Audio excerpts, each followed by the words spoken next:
Salam jumpa pemirsa, Anda menyaksikan Special Talks menuju Pemilu 2024 bersama saya Galuh Pandu. Dan pemirsa Anda bisa menyaksikan tayangan ini melalui YouTube channel secara live streaming di Agropolitan Televisi dan juga melalui aplikasi di Agropolitan Televisi. Hari ini kita akan membahas seputar berkaitan dengan tantangan dalam pelaksanaan pemilu tahun 2024 bersama dengan KPU dan juga Bawaslu Kota Batu. Karena kalau kita dengar berita di media massa, isu penundaan pemilu itu masih terus bergulir begitu ya. Namun KPU dan Bawaslu tetap berkomitmen untuk menjalankan tugasnya sesuai dengan konstitusi. Nah, kita akan bahas apa saja sih tantangan yang mereka hadapi begitu menuju pemilu tahun 2024 bersama dengan dua orang narasumber yang luar biasa sudah hadir di studio Agropolitan Televisi. Kita sapa terlebih dahulu ada Bapak Tommy Rusi Diantoro, Divisi Hukum dan Pengawasan KPU Kota Batu. Apa kabar Pak Tommy? Alhamdulillah sehat, Pak. Sehat, Alhamdulillah. Sebelahnya ada Pak Abdurrahman ST sebagai Koordinasi DMO Datin Bawaslu Kota Batu. Apa kabar Pak Rohim? Alhamdulillah baik. Baik, luar biasa. Nah, ini di tengah masyarakat elit-elit partai politik juga masih terus ya menggaungkan isu penundaan pemilu. Namun KPU dan juga Bawaslu masih berkomitmen untuk menjalankan sesuai dengan konstitusi. Nah, sejauh ini persiapannya mungkin kalau kemarin sudah ada pemutakhiran data pemilih, 2 minggu yang lalu kita juga masih membahas seputar itu. Sekarang progresnya sudah sejauh apa nih Pak Tommy? Baik, sebelumnya saya ucapkan terima kasih atas waktunya. Saya menyapa dulu pemirsa TV. Syukur alhamdulillah pada kesempatan siang hari ini kita masih diberi kesempatan untuk membincang terkait perkembangan demokrasi yang ada di negara kita, khususnya yang ada di Kota Batu. Terima kasih juga kepada TV yang telah memberi waktu kita, memberi ruang kita untuk berdiskusi bersama terkait dengan demokrasi yang ada di Kota Batu ini. Selanjutnya juga saya sapa Pak Ketua Bawaslu, Pak Rohman, juga sudah bisa sharing bersama di kegiatan pada siang hari ini. Baik Mbak, terkait dengan perkembangan yang ada di KPU saat ini terkait dengan progres atau tantangan yang akan kita hadapi di pemilu yang akan datang di tahun 2024 nantinya.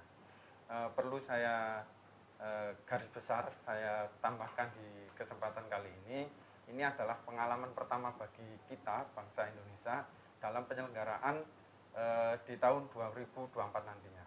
Jadi di tahun 2024 nanti itu ada kegiatan hajat besar, dua kegiatan besar, yakni pemilu di bulan Februari, itu sudah ditetapkan 14 Februari di tahun 2024. Selanjutnya ada jeda beberapa bulan itu akan melaksanakan rangkaian juga tahapan pemilihan kepala daerah dan wakil kepala daerah, baik gubernur ataupun wali kota. Nah, ini adalah tantangan pertama yang pasti kita akan hadapi bersama, yang merupakan ini pengalaman pertama bagi bangsa kita.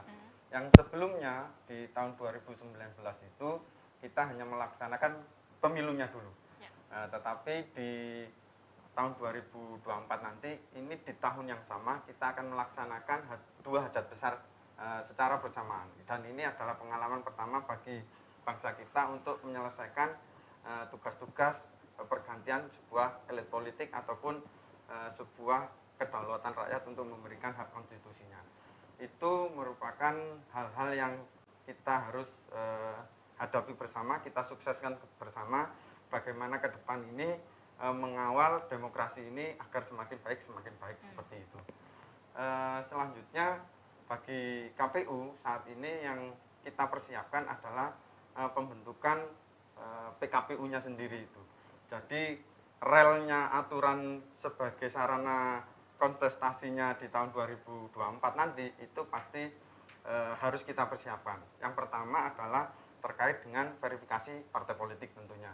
Yang kedua, peraturan KPU terkait dengan pemutakhiran data pemilih yang mungkin sudah dibahas di minggu-minggu sebelumnya. Yang ketiga saat ini adalah pembentukan dapil. Yang terakhir terkait dengan perencanaan anggaran seperti itu. Jadi peraturan-peraturan ini saat ini kita di KPU RI itu sedang dibahas sembari kita menunggu instruksi yang lebih lanjut. Saya kira itu di awal yang bisa Oke. saya sampaikan. Baik, sekarang sedang pembahasan berkaitan dengan anggaran dan lain sebagainya itu. Nah, berarti di tanggal 14 Februari tahun 2024 kita akan bersama-sama serentak melaksanakan pemilu. Kemudian di tanggal 27 November 2024 kita melaksanakan pilkada serentak. Ya. Nah, untuk melihat seperti apa sih gambaran pemilu 2024, kita mungkin bisa melihat terlebih dahulu tayangan video berikut ini.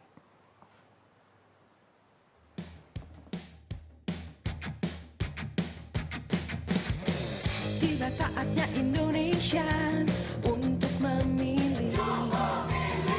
Bersama datang ke TPS, salurkan aspirasi.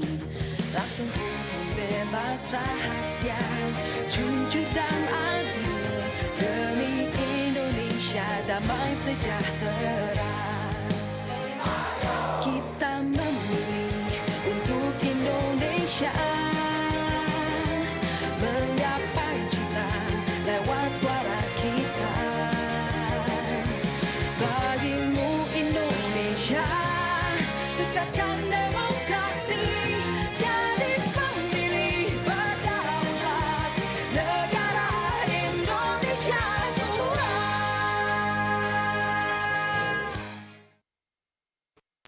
Baik, itu tadi gambaran mulai dari tahapan, kemudian dasar hukum juga sudah dijelaskan, sampai kemudian pelaksanaannya seperti apa, dan juga sudah ada aplikasi juga ya dari KPU gitu ya, untuk masyarakat juga yang akan nantinya terlibat dalam proses demokrasi di pemilu tahun 2024. Nah, kalau boleh dijelaskan lebih detail mungkin Pak Tommy, seperti apa sih nanti gambarannya, kemudian sudah mulai keluar tahapan-tahapannya itu mulai kapan kita bisa melihat prosesnya? Jadi di tahun 2022 ini, kalau kita menghitungnya pengalaman dari pemilu tahun 2019 Mbak ya, jadi di undang-undang itu pemilu dilaksanakan setiap 5 tahun sekali. Nah 5 tahun sekalinya ini kan dihitung dari pemilu terakhir di tahun 2019. Ketika kita hitung 5 tahun itu di tahun 2024. Nah sedangkan di program dan jadwal itu KPU akan melaksanakan program dan jadwalnya dalam pelaksanaan pemilu itu 20 bulan sebelum hari pemungutan suara. Ketika kita hitung 20 bulan sebelum hari pemungutan suara yang telah ditetapkan tanggal 14 Februari itu, kita hitung mundur 20 bulan itu sekiranya ketemunya di bulan Juni tahun 2022 ini. Nah, awal dari tahapan ketika di tahun ini adalah verifikasi partai politik untuk kepesertaan pemilu tahun 2024. Nah, karena kepesertaan pemilunya ini juga masih ada rancangan PKPU yang baru terkait dengan kepesertaannya. Karena banyak dari partai politik yang mengajukan ke MK terkait dengan verifikasinya. Tetapi di KPU kita fokus pada verifikasi terhadap partai-partai yang akan ikut serta dalam kepesertaan tahun 2024. Ketika kita ngomong dari putusan MK itu sendiri, itu ada partai yang telah memenuhi syarat dan lolos verifikasi di tahun 2019 dan memiliki kursi di parlemen. Maksudnya di parlemen ini di DPR RI. Ada partai yang memenuhi syarat lolos yang kepesertaannya tetapi tidak memiliki kursi. Saya contohkan misalnya PSI, PBB, dan banyak lain partai yang lain. Selanjutnya ada partai yang baru dan belum verifikasi seperti partai-partai yang saya sebutkan tadi. Itu yang mungkin kita akan melakukan verifikasi mulai awal, mulai verifikasi faktual dan verifikasi administrasi. Itu yang harus kita lakukan di bulan Juni ini. Nah, selanjutnya mungkin di awal-awal ini juga kita fokus pada pemutakhiran data pemilihnya itu yang sudah dilaksanakan mulai dari tahun ini. Jadi pemutakhiran data pemilih ini nantinya itu agar ada data pemilih yang betul-betul akurasinya itu mendekati sempurna lah seperti itu. Jadi tidak ada rekomendasi Bawaslu terkait dengan data pemilih yang ketinggalan atau misalnya TMS kita MS-kan seperti itu. Jadi pemasukan dari Bawaslu ini sangat penting bagi kami agar kualitas DPT yang kami susun itu sangat berkualitas dan menjamin hak konstitusi setiap warga negara untuk memberikan aspirasinya seperti itu. Baik, koordinasi bersama dengan Bawaslu juga perlu ya dilakukan untuk berkaitan dengan pemutahiran data pemilih, dan sesaat lagi nanti kita akan bahas bersama dengan Bawaslu juga seperti apa sih tantangan yang dihadapi dan apa saja persiapan menghadapi pemilu yang akan dilaksanakan bersamaan ya, gawe besar di tahun 2024 bersama dengan Pak Rahman. Namun setelah jeda jangan kemana-mana, tetap di Special Talks.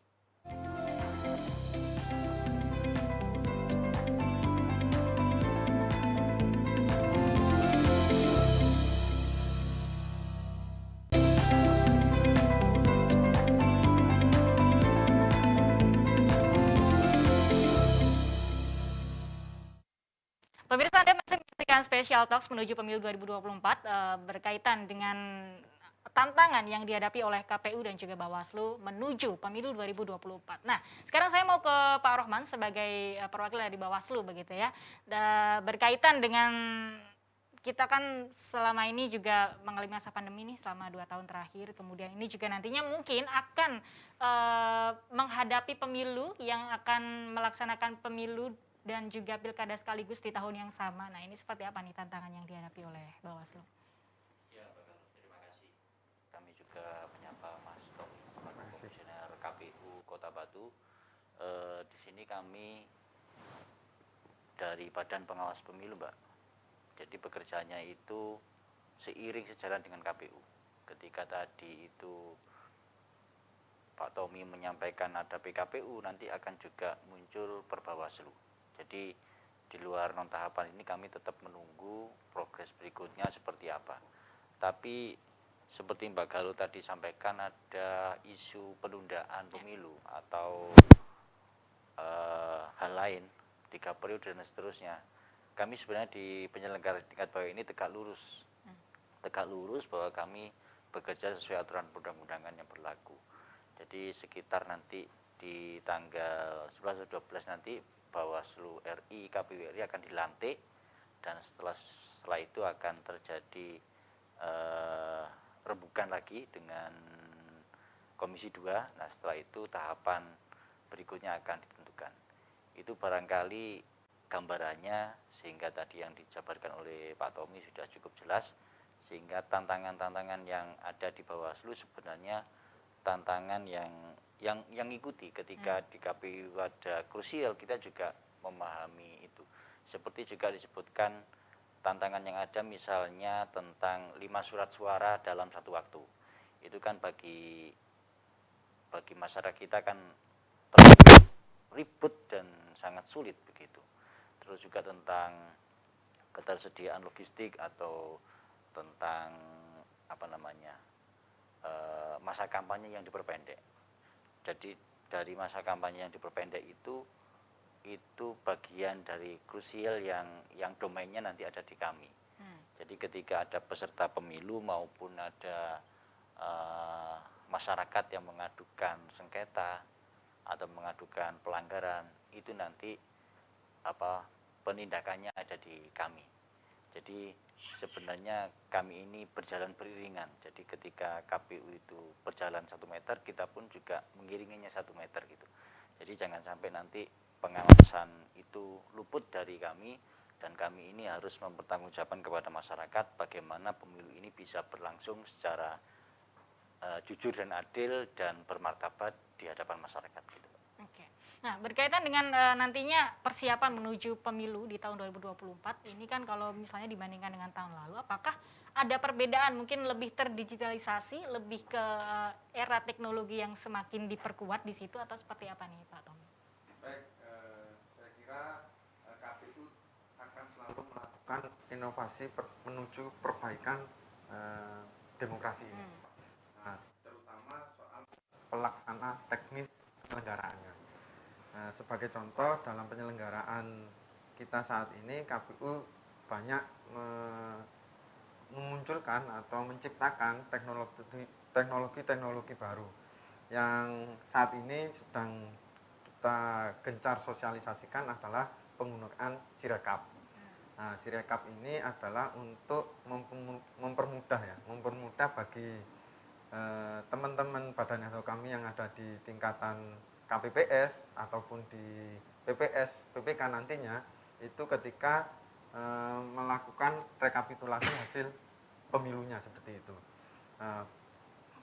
Bagi kita pengalaman tahun 2019 itu adalah pengalaman yang sedikit pahit ya bagi kami, karena banyak petugas kami itu yang ketika pelaksanaan pemungutan dan penghitungan itu ada yang kelelahan. Semoga tidak terjadi di tahun 2024 ya. Ada yang kelelahan sampai ada yang masuk dirawat di rumah sakit. Dengan adanya inovasi-inovasi ini yang salah satunya adalah Sirekap, ini adalah untuk mempermudah bagi badan etor kami ketika melakukan rekapitulasi hasil pemungutan suara nantinya di tingkatan TPS. Karena itu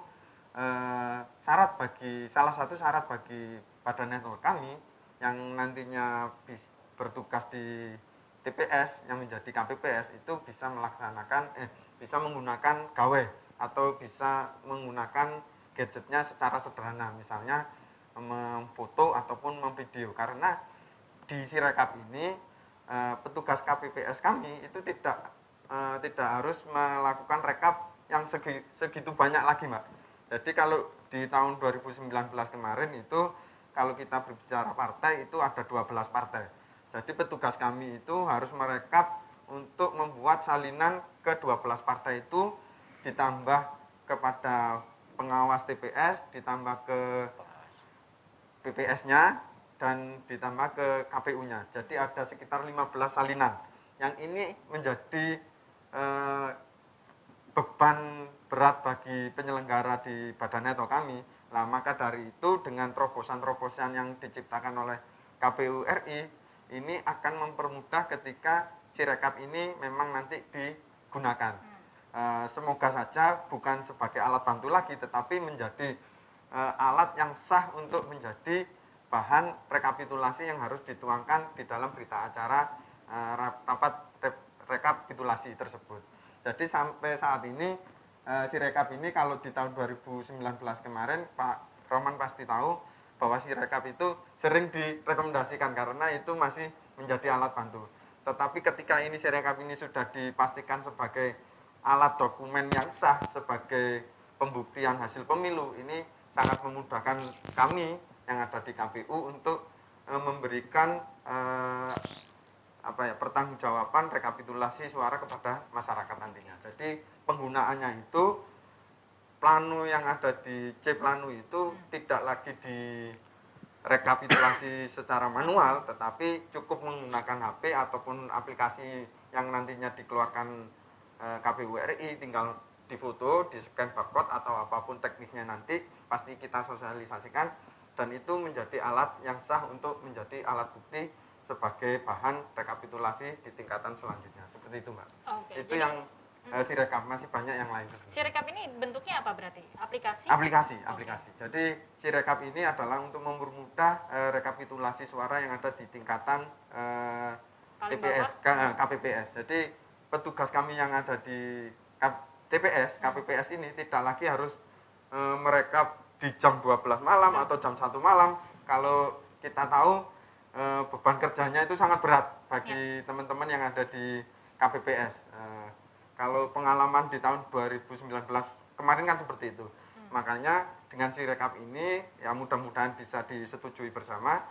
Dengan aplikasi ini cukup dengan memfoto atau memvideo hasil rekapan yang ada di plano yang telah disaksikan bersama, ditandatangani bersama saksi ataupun pengawas lapangannya di situ, dan ini menjadi alat yang sah untuk sebagai bahan dasar pembuktian atau rekapitulasi suara yang sah seperti itu. Iya, berarti kehadiran Sirekap ini nantinya semoga bisa lebih efektif dan juga lebih efisien untuk nantinya dalam penghitungan rekapitulasi hasil suara dalam pemilu 2024. Nah, sekarang saya mau ke Pak Rohman dari Bawaslu. Kendala-kendala atau apa sih yang sudah ditemukan selama dari kinerja KPU selama ini, dan juga mungkin ketika tahun 2019 di periode yang lalu apa yang akhirnya disampaikan atau disarankan oleh Bawaslu untuk melakukan kinerjanya lebih baik? Ya, saya pikir kita terus mengevaluasi kerja-kerja penyelenggara pemilu. Seperti disampaikan tadi, kalau di literasi kami tidak lebih dari 894 teman-teman penyelenggara itu yang wafat terus ditambah lagi ada 5.175 yang menderita sakit. Ini memang beban kerja yang luar biasa yang menjadi perhatian khusus baik itu kami di tingkat bawah maupun di tingkat pusat. Jadi kendala itu harus segera diselesaikan dengan digitalisasi pemilu. Karena memang era kita ini sudah mampu lah, sudah bisa mapan lah, banyak teknisi ataupun pakar IT yang bisa membantu kinerja pemilu. Namun yang menggembirakan bagi kami, mudah-mudahan lah nanti PKPU maupun Perbawaslu itu membatasi teman-teman ad hoc itu yang tadi yang disebut Pak Tommy familiar kepada teknologi informasi, dan yang berikutnya adalah usia di bawah 50 tahun. Jadi kalau usia di bawah 50 tahun itu saya pikir masih generasi generasi produktif yang sudah familiar dengan masih melek teknologi. Masih gitu mulai ya? teknologi. Jadi batasan itu membuat stamina fisik maupun rekam jejak kesehatannya itu bisa dipertanggungjawabkan untuk bisa bekerja under pressure gitu Pak. Jadi tantangan-tantangan seperti itu harus diantisipasi dengan adanya atau ditemukannya beberapa aplikasi secara elektronik. Kami pun di Bawaslu juga sama, kita bekali semua pengawasan Bawaslu, pengawasan berbasis internet itu tetap kita lakukan untuk mendampingi kinerja di KPU. Baik, dan pemirsa seperti apa nantinya tantangan yang akan dihadapi lagi dan juga mungkin sejauh mana persiapan yang sudah dilakukan untuk menghadapi pemilu yang akan dilakukan bersamaan nanti di tahun 2024, kita akan ketahui jawabannya setelah jeda, tetap di Special Talks.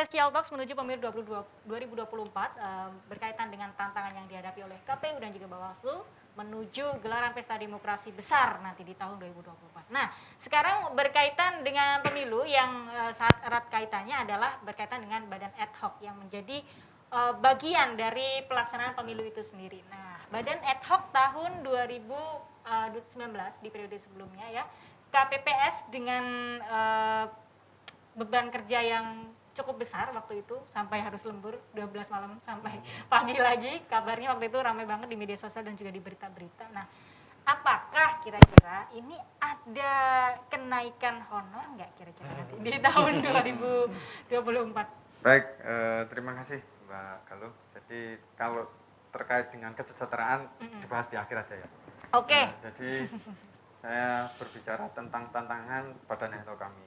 Jadi ketika kita mengacu pada tahun 2019 kemarin, masyarakat banyak yang khawatir ketika nanti ada rekrutmen atau pendaftaran badan ad hoc ini, banyak dari masyarakat yang enggan atau mendaftar sebagai badan ad hoc kami. Tetapi di kesempatan ini saya sampaikan bahwasanya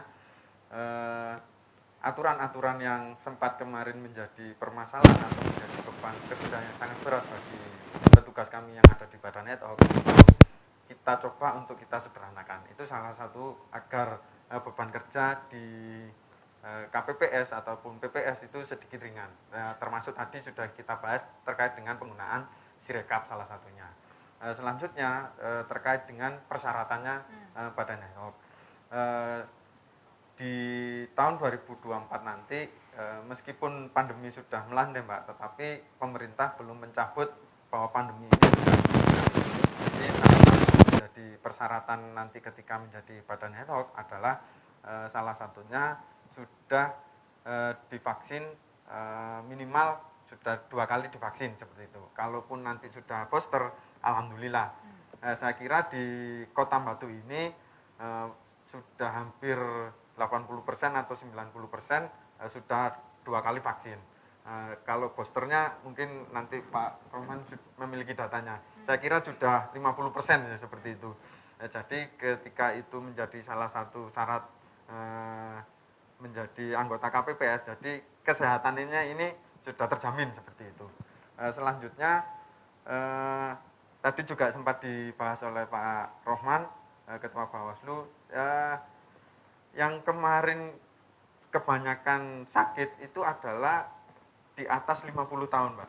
Nah, jadi kedepannya ini salah satu persyaratan untuk menjadi KPPS ini batas maksimal usianya harus di bawah 50 tahun. Itu nanti menjadi usulan kami di PKPU-nya seperti itu. Itu menjadi rambu-rambu bagi kami ketika merekrut tidak lagi di atas yang 50 tahun lagi, karena dengan beban kerja 1 hari 1 malam itu juga melelahkan.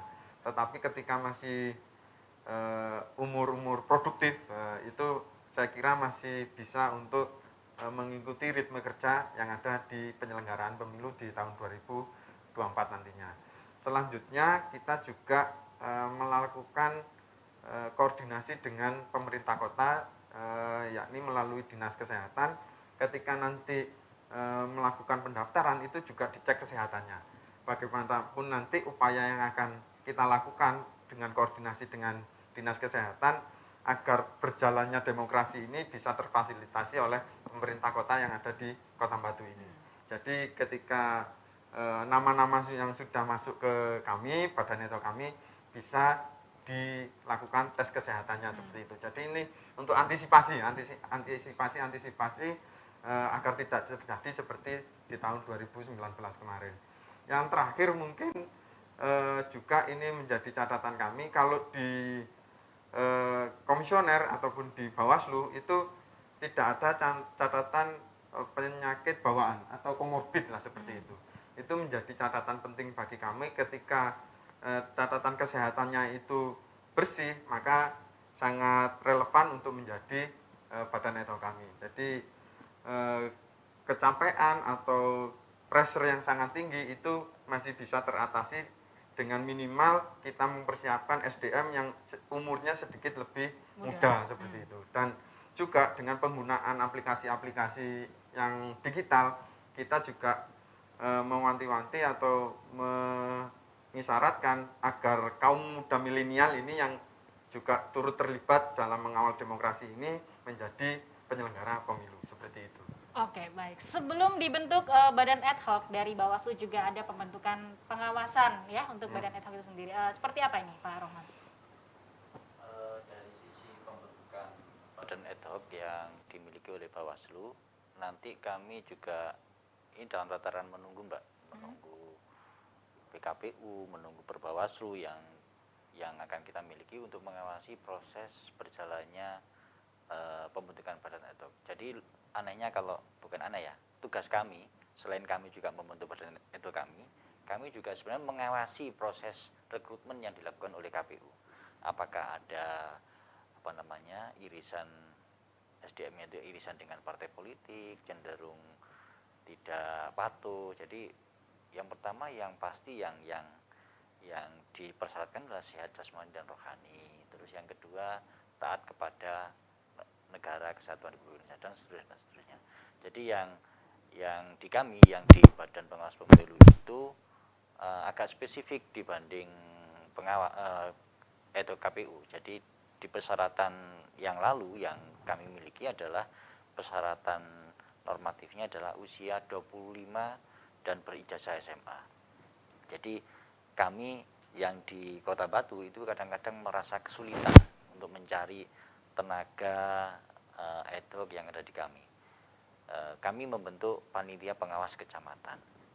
Sebelum PPK dibentuk, kami pun juga harus membentuknya, karena Panwasam kami harus mengawasi proses rekrutmen yang ada di PPK, PPS maupun di KPPS nantinya.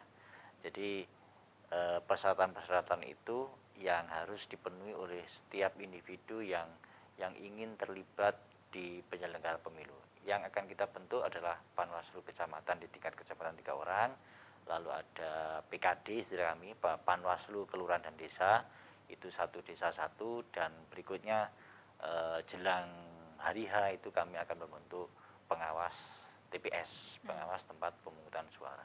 Itu, Pak. Kira-kira mulai kapan perekrutan itu dilaksanakan?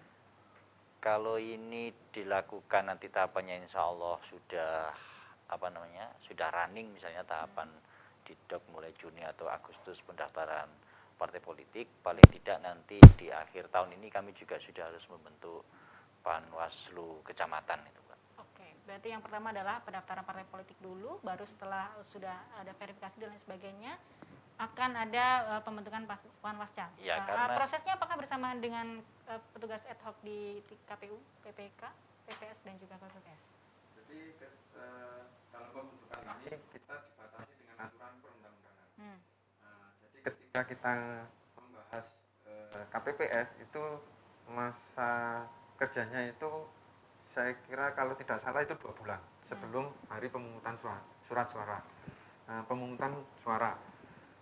Selanjutnya untuk PPK dan PPS ini 6 bulan atau 9 bulan. Jadi itu masa kerja yang ada di Badan Eto kami. Jadi ketika kita menghitung mundur ya sekitar awal-awal di tahun 2023 dari bulan Februari di tahun 2024 seperti itu. Jadi yang saya ingat itu ketika PPK itu masa jabatannya itu 9 bulan seperti itu. Kalau kita ngomong Februari di 2024 ya kita tinggal hitung mundur aja. Pelaksanaan rekrutmennya ada di sekitar awal-awal tahun 2023. Berarti itu akan bersamaan juga dengan Panwascam ya, seperti itu. Oke, baik. Nah, sesaat lagi kita akan mengetahui kira-kira apa saja sih temuan-temuan Bawaslu gitu ya, pelanggaran hukum atau sengketa yang terjadi pada periode sebelumnya sehingga mungkin nanti kedepannya bisa diperbaiki, nanti akan seperti apa. Jadi jangan kemana-mana, pemirsa tetap di Special Talks.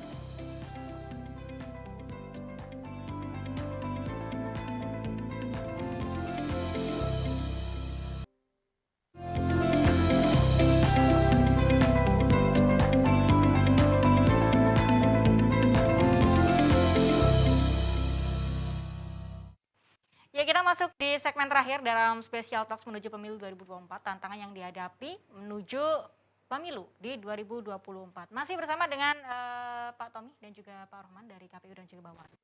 Berkaitan dengan temuan barangkali yang ditemukan di periode sebelumnya dan mungkin nantinya akan diperbaiki di tahun 2024. Kira-kira apa sih yang paling krusial waktu itu berkaitan dengan pelanggaran hukum dan juga sengketa yang terjadi, Pak Rohman? Iya, bagi kami Badan Pengawas Pemilu memang mengawasi tahapan pemilu. Jadi setiap ada tahapan yang dilakukan oleh KPU kami selalu mengawasinya dan kami laporkan pada jajaran kami di tingkat atas. Sejauh kami mengawasi karena memang alhamdulillah pada tahun 2019 kami tetap yang menjadi penyelenggara. Jabatan kami ini sampai 2023 Mas Tommy ya. Jadi nanti ini juga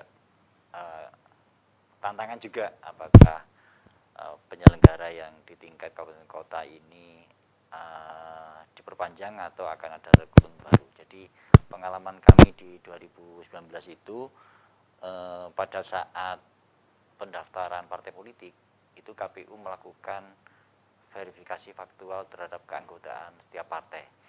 Jadi partai yang ada di 2019 partai lama, partai baru dan pendatang baru. Jadi partai-partai itu harus kita verifikasi keanggotaan. Jadi secara administratif ada tumpang tindih dari masing-masing partai. Jadi satu contoh kata ada satu orang itu bisa menjadi 2 atau 3 anggota partai politik karena disinyalir itu dan muncul di Silon, sistem informasi Sipol, maksudnya Sipol, sistem informasi partai politik yang memverifikasi keanggotaan itu dan kami harus turun ke lapangan memastikan apakah orang ini benar-benar anggota partai A atau partai B. Jadi itu tantangan kami yang ada di 2019. Lalu berikutnya ketika tahapan pendaftaran partai politik itu juga muncul krusial di KPU. Jadi satu contoh pada saat kemarin saya sebut Partai Hanura itu terlambat mendaftarkan partainya di detik-detik terakhir sehingga yang bersangkutan melakukan upaya hukum kepada kami karena Bawaslu ini diamanai mendapatkan kewenangan untuk menggelar sengketa. Hanura mengajukan kami akan gelar sidang di situ, diawali dengan mediasi, lalu sidang adjudikasi. Nah, pada saat itu Hanura tidak bisa lolos menjadi peserta pemilu di 2019 dan tidak bisa mengirimkan calon-calon anggota legislatifnya untuk berkontestasi di 2019. Ini sangat disayangkan, maka kepada pemirsa TV atau partai politik, monggo hari ini mulai dipersiapkan secara administratif, kelengkapannya, administrasi perkantorannya, keanggotaannya, pengurusnya, SK-SK yang mengikutinya, supaya nanti dalam rangka verifikasi yang insya Allah start Juli Agustus nanti kita bisa berkunjung ke teman-teman partai untuk bisa secara inkrah partai saudara bisa ikut di kontestasi 2024.